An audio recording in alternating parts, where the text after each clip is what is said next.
Another day in paradise. Time to start working. It's going to get hot soon.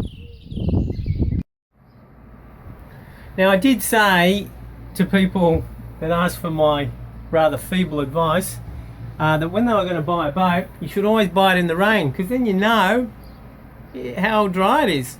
Well, I didn't buy it in the rain, and it rained yesterday, and we just marked the windows where it's leaking.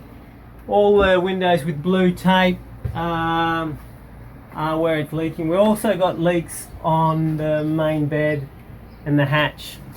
But the good news is this window right here is not leaking. So when it really rains, we could just sort of hang down here and we'll be fine. Bloody good. It's only old silicone. It's not difficult. We'll get it done. It's just a bit of a pain when it rains. Time for work again. I'd like to show Margarita how much she helps me. You know how she stepped in the resin last time? The fairing. Here we go. No, actually that's not my shoe. Well, maybe it's my shoe. Oh look, it's even got the same words. Yeah, it's not your shoe. It's the same word. Some person, some burglar, had exactly the same size foot and decided to stand right there in the middle of the night. I'm sorry. I can fix it. I don't care, I think that's funny. That's a little job. I mean, if you jumped on the mast and broke it, yeah, I might be a bit pissed. But that's easy. Kind of funny. It's amazing what you find when you pull apart other people's stuff. Well, now it's mine, but anyway, they had it for 33 years. There's this PVC pipe, gaffer tape together. The gaffer tape's still good. That's 20 years old. That's 9 metres long. That was found, shoved right up the mast. So obviously he pushed something up there, but he still had another 7 metres to go. So God knows how we got it through. Also found this coin. It's United States $1.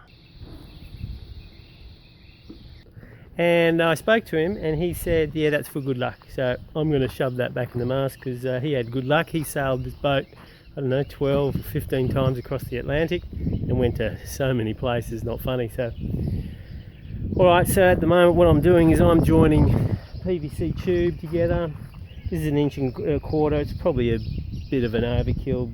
Maybe I should have gone 1 inch. But the rigger said go 1.25 inches because it's just easier if you stuff up later on. You can actually thread something down. So he ought to know, he's done this before.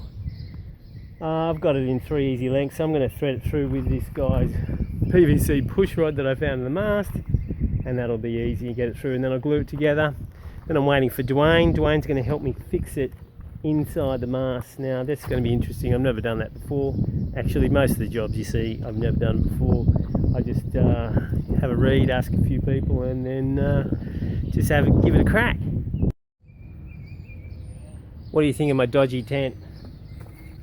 It's a bit low to work under, but never fear, Captain Bodge is here.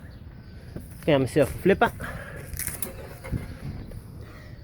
Stuck it on the end of the stick, and let's watch.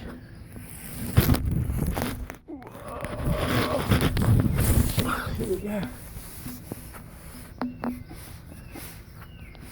There you go. Taj Mahal, eat your heart out. This is how we do things around the boatyard. This is Regan's got a problem. He needs me to go up the mast, and I've got a ton of stainless steel gear that needs work. He's going to do that, and I'm going to do this. Everybody helps everybody in a boatyard. That's right.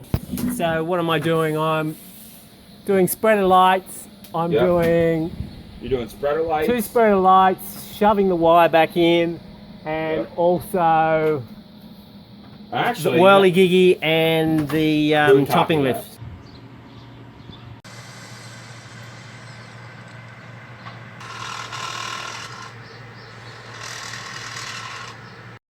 Well, I just got back from 2 hours up that guy's mast, but it's going to be worth it because he's going to do some work for me, so I'm saving a ton of cash and he's saving some cash too. So there's also a guy next door that needs some help with his rudder, and I might be able to get the bimini done. So I'm doing what I can. It seems like I should be working more on my boat, but it's only a couple of hours here and there, and it's what you do at a boatyard anyway.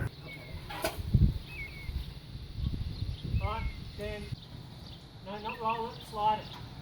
That's it.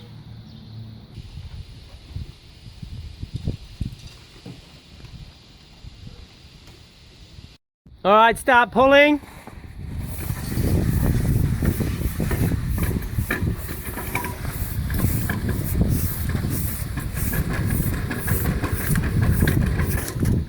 Oh, go back. Let it out to us.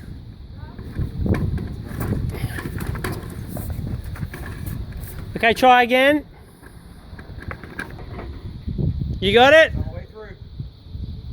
Bloody great. Back to the rudder. Well, it's been sitting in the sun for, I don't know, a week and a bit now. I've just taken off this front part here. As you can see, it was barely even held on.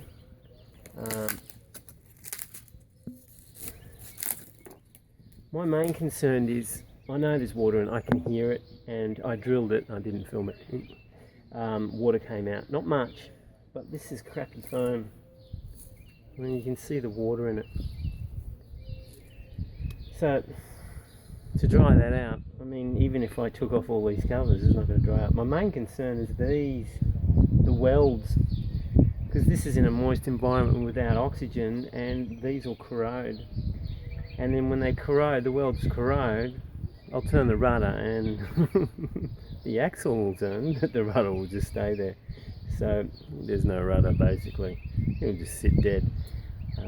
That's a concern. So I'm going to pull this apart. This exploration I'm doing at the moment, I don't want to create another job. We've got too much on at the moment, and so long as I can see this, I'm going to dig in there and have a look. So long as the welds look good, I'm going to patch it up and worry about this another time.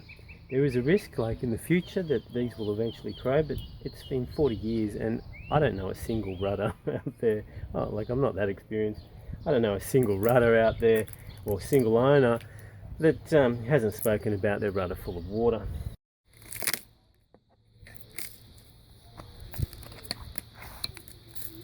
See the moisture? That's just going to be impossible to get out. But it looks like all the welds are good. I think they make better quality stainless in the 70s. I mean, if that's the stuff coming out of China now, I wouldn't give it more than a few years.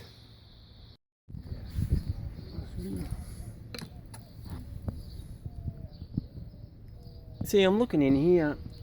All the welds look good. In fact, it looks like it's got an epoxy layer on, or some better fiberglass. Maybe it's just polyester, because I don't think in the 70s they had they had epoxy.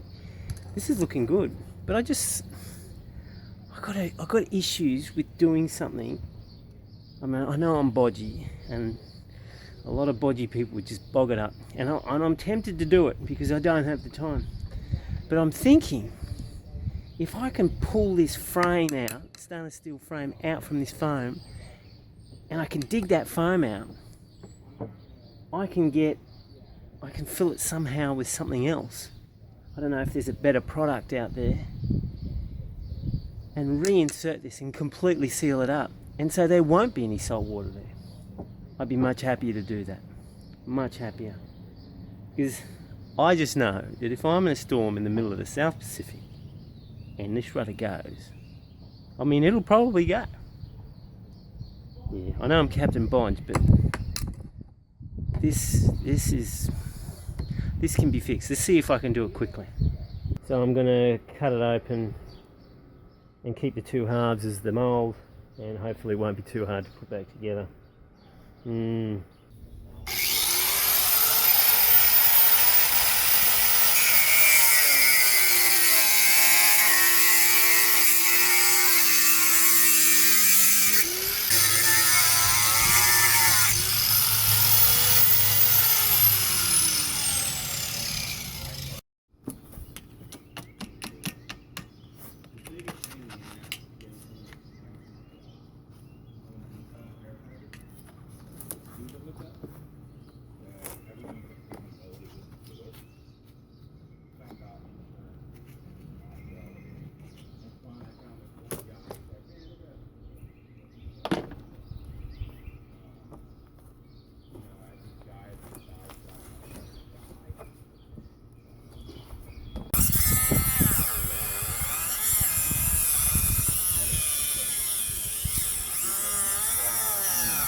See all the water?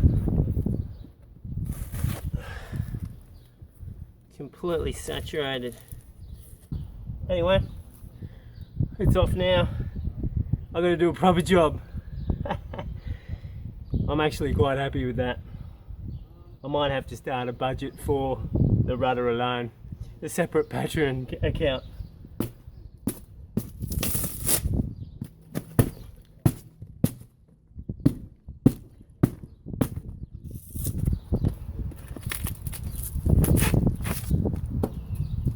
Let's all clean this up, check on all the welds, and then build the ultimate rudder.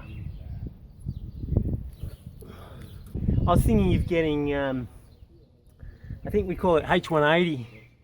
It's like a Kledgy cell, but get a high density one.